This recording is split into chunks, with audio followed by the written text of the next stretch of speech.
Gore nkunda nkwandikiye no magambo ntazi niba azakugeraho, nta nubwo nzi niba nzaba nkiriho igihe uzaba usoma ibi. Mu gihe cyose namaze ndwanira ubwigenge bw'igihugu cyanjye, nta na rimwe nigeze nshidikanya ku mpamvu ya nyayo nge nabo twari dufatanyije twashingiyeho dushyira ubuzima bwacu bwose muri ibi. Icyo twashakaga guha igihugu cyacu ni uburenganzira ku buzima busesuye, ni ubwigenge butagira amabwiriza. Gusa aha abakoloni bacu b'Ababiligi bafatanyije n'ibihugu by'uburengerazuba ndetse n'abandi babashyigikiye hano ku buryo buziguye n'ubutaziguye, nta na rimwe bigeze babyifuza. Bahaye ruswa bamwe mu bo dusangiye igihugu, bahinduye ukuri. Ubwigenge bwacu babugira umwanda. Ese niki navuga kirenze? Naba napfuye, ndi muzima, nigenga cyangwa se ndi mu buroko, ntabwo ubuzima bwanjye ari bwo bufite agaciro. Igifite agaciro ni Congo n'abaturage bacu. Ubwigenge bwacu barabuhinduye babugira nk'akazitiro, maze twe badushyira inyuma yako. Gusa nzahorana icyizere kirenze. Muri nge ndiyumvamo ko vuba cyangwa kera abaturage banjye bazivuna umwanzi, yaba uw'imbere mu gihugu cyangwa uwo hanze. Ndizera ko bazahaguruka nk'umuntu umwe, maze bakamagana igitugu cyabo mu burengerazuba bw'isi, bakigarurira ikuzo ryabo, bakabivuga izuba riva.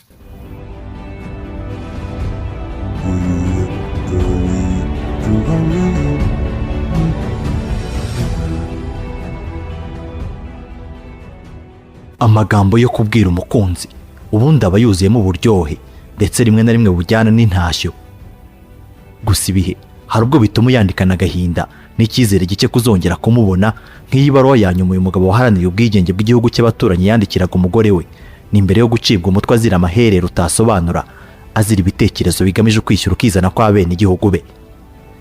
Ntabwo yaje kureberwa izuba, aba bamukomokagaho basigaye mu gihirahiro bibaza ikijyanye umubyeyi wabo. Bamwe ndetse yabasize bataramenya kuvuga n'ijambo na rimwe muri ngara.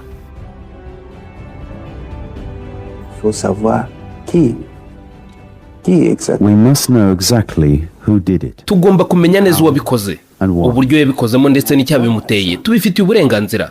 Ni inshingano zacu kugeza ubu bumenyi ku bantu bazavuka mu minsi iri imbere, ku bana bacu ndetse nabo bazabyara.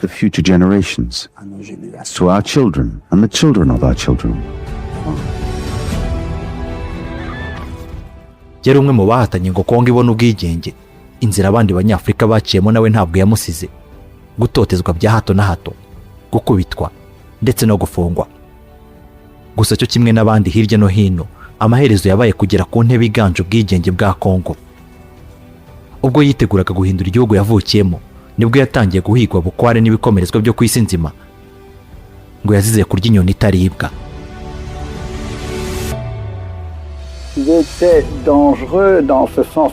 He was dangerous for us. Kuri twe yari ikibazo kugeza n'aho atemeraga ibyo twamusabaga.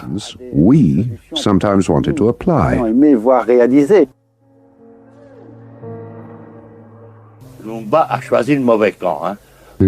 Lumumba yahisemo inzira mbi nibyo, kuko yari afitemo amatwara make ya gikoministe, birangira ahisemo gukorana n'Abarusiya aho gukorana nabo mu burengerazuba.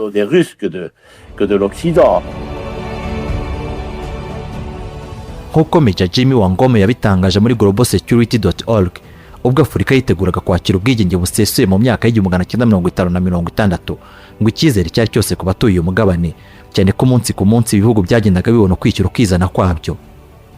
Hari inzozi nshya ndetse na byinshi byari byitezwe n'abaturage basanzwe nyuma y'aho abakoloni bapakiye utwabo bakisubirira Uburayi. Ku banyafurika iri ryari iherezo ryo gukandamizwa hamwe no kubyazwa umusaruro mu buryo budahwitse. Ryari iherezo ry'ubucakara ndetse no gukoreshwa mu nyungu z'abazungu. Izi nzozi ariko zaje kuzima mu gihe gito, dore ko leta ku yindi yagendaga ivaho itewe kudeta, ahari hatangiye ubutegetsi bushya bwa gisirikare bwashinjaga ubwari bwagiye gukoresha ruswa ndetse no kutayobora bikwiye. Umwe mu bakorewe iyi kudeta ni Patrice Lumumba, wabaye minisitiri w'intebe wa mbere muri Congo Kinshasa. Bitandukanye n'ahandi ariko, uyu we yagandaguye ku bufatanye hanini n'inzego z'iperereza z'ibihugu bikomeye kuri iyi si, harimo na CIA wumviseho. Yaziraga amahitamo ya politiki yarazanye. Iyicwa rya Patrice Lumumba, ubwigenge bwa Congo n'inkubiri ebyiri za politike nizo turi bugarukeho uyu munsi, nubwo nta kwivuga. Wabyumva neza ko ndi Jado dukuze. Debout Congolais unis par le sang. Congo Kinshasa wakwita Repubulika ya Congo Democratique, Jamhuri ya Kidemokrasia ya Congo, cyangwa ukabivuga muri Ngala, Repubulika ya Congo Democratique no mu Gichiruba Otiditunga dia Congo wa Mungalata yahoze ari Congo mbirigi mbere yo kwitwa Zaire. Ni igihugu kitari gito ku buso bwacyo bwa kilometero kare miliyoni 2,345 na 409, bivuze ko gikubye u Rwanda inshuro 89. Ni igihugu gikize bihagije ku mabuye y'agaciro nk'izingiro ry'intambara z'urudaca gihoramo ndetse cyanahozemo kuva hambere.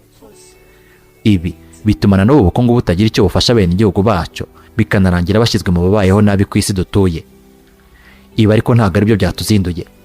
Tutagiye kure cyane ngo tuvuge mu gihe cy'ubwami bwa Kobu, Runda na Ruba, reka duhere hafi aha gato. Mu mwaka wa 1876 inama ishinzwe ibijyanye n'ubumenyi bw'isi ya Brussels yaje gutumizwa mu nama n'umwami w'Ububiligi Paul wa kabiri mu rwego rwo kohereza itsinda ry'abantu muri Congo biganjemo abasirikare, ahanini intego ari uguhagarika ubucakara bwakorwaga n'Abarabu bari barahaje mbere, aho banagurishaga abirabura. Aba bahise bashinga umuryango mpuzamahanga wa Afurika, Association Internationale Africaine. Mu mwaka wa 1878 Ububiligi bwaje nanone gushinga umuryango mpuzamahanga wa Congo, ahanini wari ushingiye ku bukungu ugakorana hafi n'uwa mbere. Ububiligi ariko bwaje kohereza mu ibanga umwe mu bantu babwo ngo ajye gushinga leta ya Congo yagombaga gushyirwa kuri iki gihugu. Muri icyo gihe ariko Ubufaransa bwo bwarimo bukurikirana hafi ibibera muri ako gace buhereye i Brazzaville.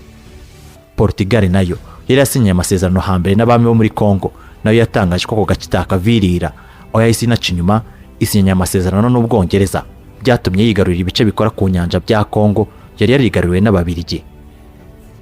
Uru ruhurirane rw'ibihugu muri Congo Kinshasa ubundi ni rwatumye hatumizwa inama ya Berlin, aho ibyayibereyemo byo ntakurirwa mbigarukaho. Gusa ikizwi cyo nuko byarangiye Afurika nziza igabanywe nk'umugati, u Rwanda rugahabwa Abadage, Congo igahabwa Ababiligi.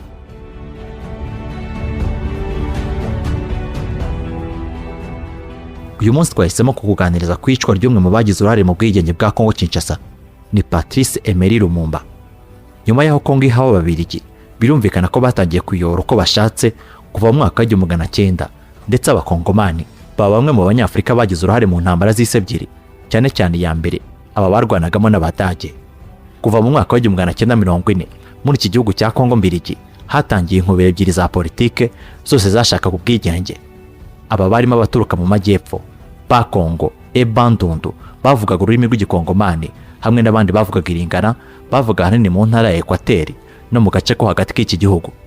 Icyiciro cya mbere cyaje kwishyira hamwe baza gukora ishyaka mu mwaka wa 1949 bise Alliance de Congo Abako, rirangajwe imbere na Joseph Kasavubu waje no kuba perezida waryo mu mwaka wa 1954. Aba ngo indoto zabo kwari kugarura igihugu cya Congo kikongera kubaho mu bihe by'ubwami nk'uko byari bimeze ubwo abanyaportugali bahazaga. Abandi bo mu kandi gace bo bashakaga ubumwe bwa Congo yose. Aba nibo baje kugaragaramo Patrice Lumumba.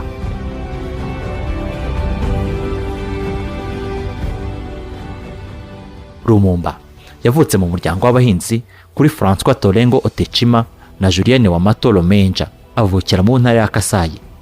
Uyu yabanje kwitwa Elias Okiti Asombo. Iri zina ry'ababyeyi ryasobanuraga uwarazwe umuvumo. Uyu yavutse tariki ya 2 Nyakanga 1925 muri Congo mbirigi, avukira mu muryango w'Abagatolika, gusaza kwiga mu ishuri ry'Abaprotestanti. Akaba yaravugaga indimi nyinshi zirimo Tetera, Igifaransa, Iringara, Igiswahili hamwe na Chiruba. Nyuma yo kurangiza amasomo, Lumumba yaje kubona akazi muri kampani yacukuraga amabuye y'agaciro muri Kivu y'Amajyepfo hakurya. Akazi yakoze kugeza mu mwaka wa 1945 mbere yo kuba umunyamakuru mu cyahoze ari Leopoldville, kuri ubu yabaye Kinshasa, hamwe na Stanleyville yabaye Kisangani. Aha yahandikiyemo ibinyamakuru byinshi. Muri Nzeri 1954 Patrice Lumumba yaje guhabwa indangamuntu yatangwaga n'ubuyobozi bw'Ububiligi icyo gihe, igahabwa abantu bake babaga bagaragara mu gihugu. Aha ngo yahabwaga abakongomani 200 gusa muri miliyoni 13 zari zituye Congo icyo gihe. Ubwo yakoraga mu bucukuzi bw'amabuye y'agaciro, nibwo yaje kumenya ko ayo mabuye afite uruhare runini mu bukungu bw'isi, ndetse ko ntacyo abakongomani bungukira muri ubwo bukungu bibitseho. Bitandukanye n'abandi bantu baharaniraga ubwigenge icyo gihe bashyira iturufu y'amoko n'aho bakomoka imbere, Lumumba we yashakaga ko Congo yaba imwe ikarwanya umwanzi ari we muzungu. Et Patrice était tellement un homme libre Patrice was such a free man. Patrice yari umugabo wibohoye ku buryo byatumye abantu babibona nk'ibidasanzwe kubona umwirabura udapfukamira abazungu, bityo batangira kumufata nk'ikibazo. Uko kwibohora kwe niko kwatumye yigirira icyizere kirenze, gusa birangira buri urengero. Flashing through the sky and then he disappeared. Uyu ntabwo ku ntango yahise yihutira kwaka ubwigenge kuko yari abizi ko bishobora kurangira ibihugu by'abaturanyi bishonje intambara yo kurwanira ubukungu bwa Congo, ahubwo yahise ashinga ishyirahamwe yise APIC, Association du Personnel Indigène de la Colonie, ikintu cyatumye abona amahirwe yo kuganira n'umwami Bedouin w'Ububiligi ubwo yasuraga Congo mu mwaka wa 1955. Minisitiri w'Ububiligi wari ushinzwe politiki y'ubukoloni icyo gihe, Auguste Byishe, yatangije gahunda yo guteza imbere Congo, cyane cyane ateza imbere uburezi bwa bose.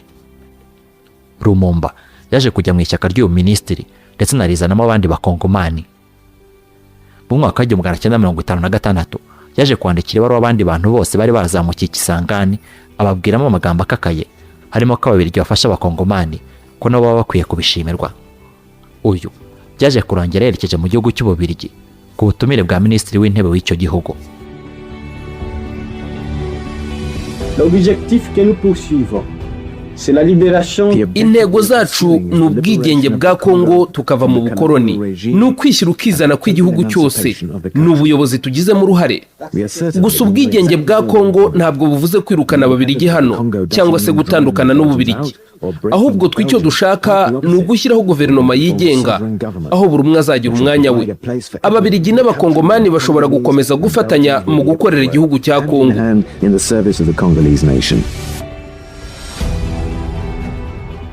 Kugeza ubwo byose byari byiza kuri Patrice Lumumba mbere yuko atangira guhanira ubwigenge ku mugaragaro. Mu mwaka wa 1956 yaje gushyirwa mu nzu y'imbohe ashinjwa kunyereza amafaranga y'udusanduku tw'iposta twa Stanleyville cyangwa se Kisangani. Uyu yahise akatirwa umwaka mu gihome, gusa aza kurekurwa aho yahise akomeza ibikorwa bye bya politike. Muri icyo gihe nibwo guverinoma y'Ababiligi yari itangiye korohereza abakongomani inzira ibaganisha ku bwigenge, bemerera amashyaka gukora ndetse na za sendika z'abakozi. Intego kwari gutegura amatora yo mu mwaka wa 1957. Amashyaka y'Ababiligi yashyize hamwe n'ay'abakongomani. Patrice Lumumba buri warakunze kugaragaza amagambo ashyigikira Ababiligi, yaje kugirwa nk'umuhuza w'ibi bice byombi. Mu mwaka wa 1958 abakongomani batari bake batumiye mu Bubiligi. Aba barimo Lumumba. Uyu ariko ntabwo yaje kwishimira uburyo bakiriwe nuko bafatwa iyo niko guhita yikora ku bantu bari bashyigikiye Ababiligi.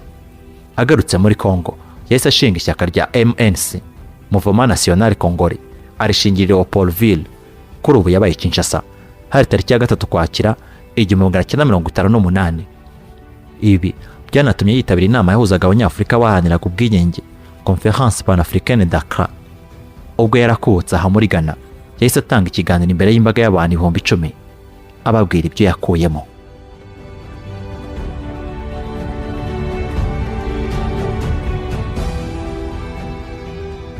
Nyuma kwemererwa gukora, MNC hamwe n'ayandi mashyaka ya politike bateguye ihuriro mu mujyi wa Stanleyville. Uyu muhuro wari ushyigikiwe n'abaturage benshi. Abayobozi b'Ababiligi bashatse kuwuhagarika, bituma habaho imyivumbagatanyo yasize abagera kuri 30 bitabye Imana. Lumumba yahise atabwa muri yombi mu minsi mike yakurikiye, maze mu kwa mbere kwa 1960 akategwa igifungo cy'amezi 6. Muri icyo gihe ariko ubuyobozi bw'Ububiligi bwarimo butegura ibiganiro n'amashyaka yo muri Congo ashaka yose ubwigenge. Ibi byatumye Lumumba ahita arekurwa shishi itabona, niko kujyana n'abandi Brussels tariki 26 ku kwezi. Mu gihe Ababiligi bari bazi ko bari buze kungukira mu kutumvikana kwa aya mashyaka, baje gutungwa nuko yashyize hamwe ari nako yose asaba ko Congo yakwigenga.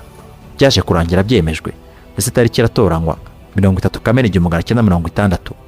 Amatora yagombaga kubanziriza ubwigenge kugira ngo Congo ihite iyoborwa n'abene igihugu. Ishyaka rya Patrice Lumumba MNC niryo ryaje kwegukana imyanya myinshi mu nteko ishinga amategeko, bivuze ko yagombaga guhita agirwa minisitiri w'intebe. Aha kandi Joseph Kasavubu yaje gutorwa nka perezida wa Repubulika. Tariki ya 30 Kamena 1960 nibwo Congo Kinshasa yagombaga kwizihiza umunsi w'ubwigenge bari bahawe n'Ababiligi. Aha abanyacyubahiro bari batumiye ku bwinshi, bari mu mwami w'Ububiligi Baudouin hamwe n'itangazamakuru mpuzamahanga. Mu ijambo rya Baudouin yashimiye cyane iterambere ubukoloni bwazaniye Congo, aho mu magambo ye yasabye abakongomani kudahindura umurongo basigiwe kugeza babonye ko koko bishoboye, anabizeza inama igihe cyose bazaba bazifuza. Perezida Kasavubu yashimiye umwami, naho Lumumba utari kuri gahunda y'abari buvuge yaje gufata ijambo, niko kwibutsa abari aho ko kuba bahawe ubwigenge n'Ububiligi atari impuhwe bagiriwe, ahubwo ko ari ikintu baharaniye ndetse benshi bakabizira. Uyu yavuze byinshi, avuga n'akari murori, akoresha amagambo akakaye yibasira abahoze ari abakoloni be. Mu byo yavuze harimo ibi: Combattant de l'indépendance, aujourd'hui You victorieux, who have fought for independence je vous and are today salue victorious, I salute you in the name of the Congolese government. à vous tous. abo twafatanyije kurwanira ubwigenge none tukaba twegukanye intsinzi, ndabasuhuje mu izina rya guverinoma ya Congo. Twabayeho mu buzima bugoye, batubeshya, badutuka, badukubita mu gitondo, saa sita na nijoro ngo nuko turi abirabura. Twabwiwe ko abantu tutareshya, ko hari abirabura n'abazungu. Ninde uzibagirwa kuraswa, za kasho za hato na hato zashyirwagamo abatarashakaga ubuyobozi bw'akarengane bwo gukandamiza ndetse no kunyunyuza imitsi. Who will ever forget the shootings or the barbarous jail cells awaiting those who refuse to submit to this regime of injustice, oppression, and exploitation?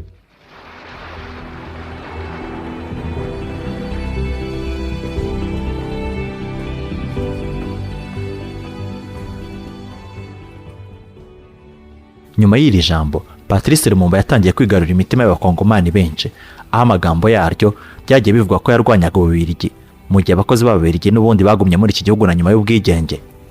Mu gisirikare, abari bafite amapeti makuru bose bari Ababiligi, ni mu gihe bari bagitegereje ko abakongomani bahabwa amahugurwa yimbitse ku bijyanye n'igisirikare. Ibi byanateje imyivumbagatanyo hirya no hino, cyane cyane muri Leopoldville yaje kuba Kinshasa nyuma. Abasirikare barirukanywe ndetse bamwe na bamwe baricwa, bamwe bamburwa utwabo, abagore b'abazungu baza gufatwa hahandi. Ibi byatumye benshi mu banyaburayi bazinga utwangushye bagenda kibuno mpamaguru. Lumumba yahise yungukira muri ibi, niko kureba uburyo yafata igisirikare akagihindura icy'abakongomani gusa. Ububiligi bwaje ariko gutangaza ko butazongera kwizera leta ya Congo, ko n'abashinzwe umutekano wabo badashobora kubungabunga. Aba bahise bohereza abasirikare bagera ku 12,000 barangajwe imbere n'abaparakomando. Ibi byatunguye ibihugu byinshi. Imvururu zari zitangiye, bituma umuryango mpuzamahanga urangajwe imbere n'Uburusiya hamwe n'ibindi bihugu byari bishyigikiye Lumumba bita bitabariza Congo ngo nibe yakohereza ingabo zo kubakiza Ababiligi. Byagaragaraga ko baje bariye karungu, atari amazuru gusa nk'uko wa mugore we yabimukoreye, ahubwo bamumize bunguri. Mu gihe bari bakiri muri ibi ariko, tariki ya 4 Nzeri 1960, Perezida Joseph Kasavubu yavugiye kuri radio ko Lumumba n'abandi baminisitiri bakuyeho. Lumumba yahise asimbuzwa Joseph Ilewo. Aha ariko Patrice Lumumba nawe yahise atangaza ko akuyeho Kasavubu, amushinja ubugambanyi. Inama y'abaminisitiri hamwe n'inteko ishinga amategeko bose baramushyigikiye. Uyu kandi yahise ahamagara ingabo ngo zize mu mijyi mikuru yaho. Muri oni hahise hatorwa umwanzuro wo kohereza ingabo muri Congo. Mu gihe ariko ibi byategurwaga, hahise hakorwa kudeta ishyigikiwe na CIA. Mobutu Sese Seko wari umusirikare mukuru ndetse n'umunyamakuru mu kinyamakuru cy'Ababiligi yahise ajya ku butegetsi, ahigitse Lumumba na Kasavubu, ni nako gufungira Lumumba we. Uyu ariko yaje gucika nijoro yerekeza Kisangani ajyanye n'inshuti ze, aho yahise anashinga guverinoma y'ibanga. Nyuma y'iminsi 3 nibwo byaje kumenyekana ko Lumumba yacitse, maze yashyirwaho ingabo zo kumushakisha. Nyuma yo kubigerageza bwa mbere bikanga, mu kwezi k'Ukuboza k'1960, Meja Mpongo yaje gufata Lumumba.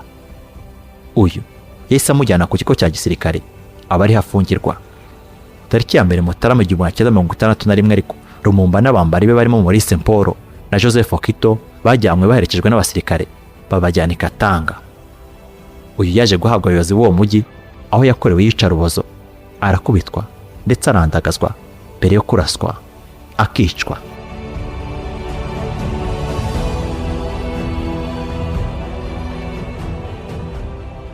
Mu mwaka wa 2003 nibwo haje kugaragara documentaire ya televiziyo CIA Guerre Secrète yavuze ko Mobutu nyuma yo kurasa Lumumba yaje kumujugunya muri acide. Muri iyi documentaire kandi bavugamo uburyo Amerika ibicishije muri CIA yari yaragerageje kuva kera kwica Lumumba cyane cyane ko bamubonagamo umuntu ugiye gukorana n'Abarusiya, aho batinyaga ko aba basoviyete bashoboraga kugira ikindi gihugu bakorana nyuma ya Cuba. Icyo gihe intambara y'ubutita yari irimbanyije. Mu mwaka wa 2013 The Guardian yo mu Bwongereza yaje gutangaza ko Ubwongereza nabwo bwagize uruhare mu iyicwa ry'uyu mugabo Patrice Lumumba. Ibi ngo babigezeho babifashijwe n'umutasi Daphne Park watazirwaga ko umwamikazi w'abatasi. Ngo yari umwe mu batasi beza Ubwongereza bwari bufite icyo gihe, akaba yaroherejwe muri iki gihugu mu mwaka wa 1959 ubwo Ububiligi bwiteguraga guha ubwigenge Congo Kinshasa. Uyu ngo niwe wakururaga amakuru y'aho Lumumba yerekeje. Uretse uyu, abandi bantu bagize uruhare ku buryo buziguye mu rupfu rwa Lumumba barimo Gaston Ekens wari minisitiri w'intebe w'Ububiligi.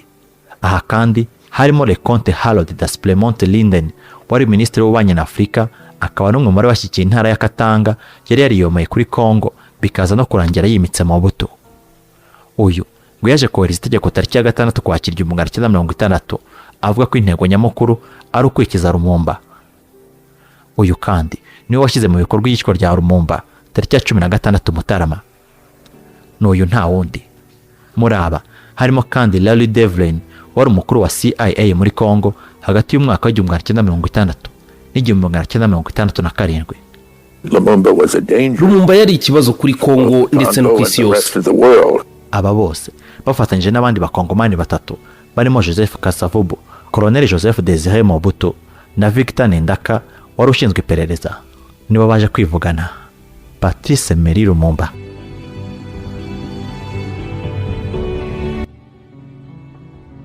Umwanditsi w'Umubiligi Ludo David yavuze ko kwicwa kwa Lumumba ariko kwicwa kw'ingenzi mu kinyejana cya 20.